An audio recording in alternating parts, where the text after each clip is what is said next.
Bonjour EB8. Dans cette vidéo, on va apprendre l'activité 4 qui parle de la réponse immunitaire spécifique à médiation humorale. C'est à la page 21 de vos livres. Comme légende, on a globules rouges, agglutinogène A et agglutinogène B. C'est quoi l'agglutinogène? C'est une petite protéine qui se trouve à la surface des globules rouges. C'est une protéine très importante car elle détermine le groupe sanguin. On distingue 4 types de globules rouges. On a des globules rouges qui ont seulement l'agglutinogène A à leur surface, d'autres qui ont seulement l'agglutinogène B à leur surface. Il y a des globules rouges qui ont à la fois les deux agglutinogènes A et B. Et finalement, il y a des globules rouges qui ne présentent pas d'agglutinogène à leur surface. Comment l'agglutinogène détermine le groupe sanguin? Les globules rouges ayant l'agglutinogène A déterminent le groupe sanguin A. Cela veut dire un sujet qui est deux groupes sanguins A veut dire qu'il a seulement l'agglutinogène A à la surface des globules rouges. Les globules rouges ayant seulement l'agglutinogène B à leur surface va déterminer le groupe sanguin B. Les globules rouges ayant à la fois les deux types d'agglutinogène va déterminer le groupe sanguin AB. Et les globules rouges qui n'ont pas d'agglutinogène, ça va déterminer le groupe sanguin O. Agglutinine. C'est quoi l'agglutinine? C'est un anticorps qui se trouve dès la naissance dans le sang. Anticorps inné, cela veut dire anticorps qui est présent dès la naissance. Elle peut s'agglutiner avec les agglutinogènes étrangers. Cela veut dire agglutinine peut se lier à l'agglutinogène. On distingue deux types d'agglutinine. L'agglutinine anti-A qui se lie à l'agglutinogène A et l'agglutinine anti-B qui se lie à l'agglutinogène B. L'agglutination. C'est quoi l'agglutination? C'est l'agrégation. Cela veut dire la réunion en amas. Vous observez maintenant comment la liaison entre anticorps et agglutinogène spécifique va réunir les globules rouges en amas. C'est l'anticorps anti-A qui se lie à l'agglutinogène correspondant A.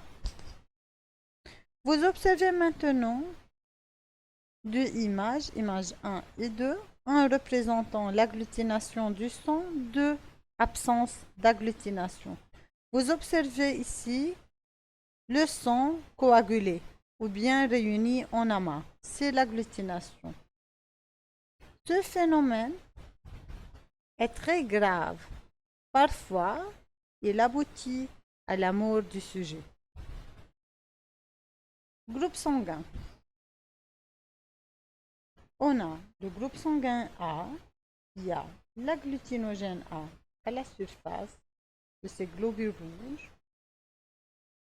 Groupe sanguin A, il a dans le sang l'anticorps anti-B. Groupe B, il a l'agglutinogène B à la surface des globules rouges. Il a dans le plasma l'agglutinine anti-A. Groupe sanguin AB, il y a les deux types d'agglutinogènes A et B. Il n'a pas d'agglutinine dans le plasma. Groupe sanguin O qui n'a pas d'agglutinogène, il a dans le plasma à la fois les deux types d'agglutinine anti-A et anti-B. il faut mémoriser pour chaque groupe sanguin quel type d'agglutinogène on a et quelle agglutinine il y a dans le plasma. Transfusion sanguine, c'est un acte thérapeutique pratiqué. Elle consiste à apporter à un patient ou bien des globules rouges, ou bien du plasma frais congelé, ou bien des concentrés plaquettaires.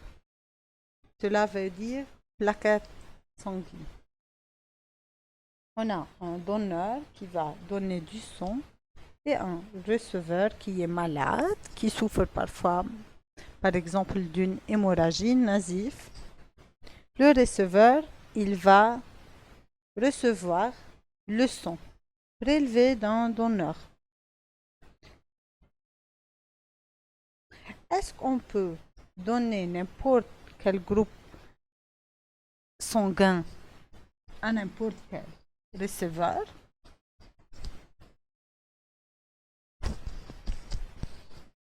Le receveur qui a des agglutinines données ne peut pas recevoir des globules rouges portant des agglutinogènes correspondants. Cela veut dire un receveur qui a l'agglutinine anti-A ne peut pas recevoir des globules rouges qui ont l'agglutinogène A, car dans ce cas, l'agglutinine anti-A va se lier à l'agglutinogène A. Il y a coagulation du sang. On va maintenant apprendre comment choisir le donneur et le receveur, comment savoir si deux groupes sanguins sont compatibles. Et ici, on peut transférer du sang de ce groupe à un autre groupe. Lors d'une transfusion des globules rouges, car lors d'une transfusion sanguine, on transfère seulement des globules rouges. On s'intéresse à l'agglutinogène du donneur et l'agglutinine du receveur. Si le donneur est de groupe A, il a l'agglutinine anti-B. Et le receveur est de groupe B, il a l'agglutinine anti-A. Donc, on s'intéresse à l'agglutinogène du donneur et l'agglutinine du receveur. Dans ce cas, l'agglutinine anti-A se lie à l'agglutinogène A. Donc, il y a une agglutination.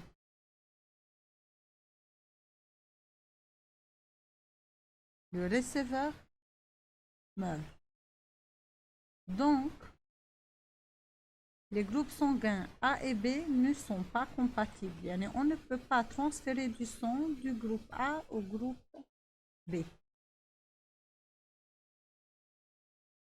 Le donneur, par exemple ici, groupe A, il a l'agglutinine anti-B. Le receveur, il a les deux agglutinogènes AB. Il n'a pas d'agglutinine. On a déjà dit qu'on s'intéresse à l'agglutinogène du donneur et l'agglutinine du receveur. Ici, il n'y a pas d'agglutinine pour se lier à l'agglutinogène. Donc, on n'a pas d'agglutination. On peut transférer du sang du groupe A au groupe B. On peut dire que groupe A et AB sont compatibles. Application. Peut-on transférer du sang du groupe B au groupe A, AB au groupe A, O au groupe B, O au groupe AB, O au groupe A? Vous devez dessiner un tableau montrant l'agglutinogène et l'agglutinine du donneur et du receveur et comparer l'agglutinogène du donneur à l'agglutinine du receveur pour savoir s'il y a agglutination, oui ou non, et choisir si on peut transférer du sang du donneur au receveur. Merci beaucoup.